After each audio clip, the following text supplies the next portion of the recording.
Before you begin, remove the base enclosure, battery, and fan. Removal.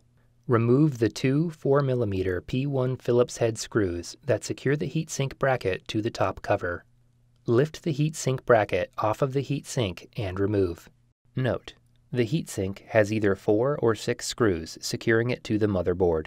The heatsink with 4 screws is shown in this video. Note: the heatsink has numbers adjacent to the following 4 screws. Loosen the 4 captive P1 Phillips head screws that secure the heatsink over the processor in numerical order. Note: due to the adhesive quality of the thermal grease located between the heatsink and processor components, it may be necessary to move the heatsink from side to side to detach it from the motherboard. Remove the heatsink from the motherboard. Reverse this procedure to install the heatsink.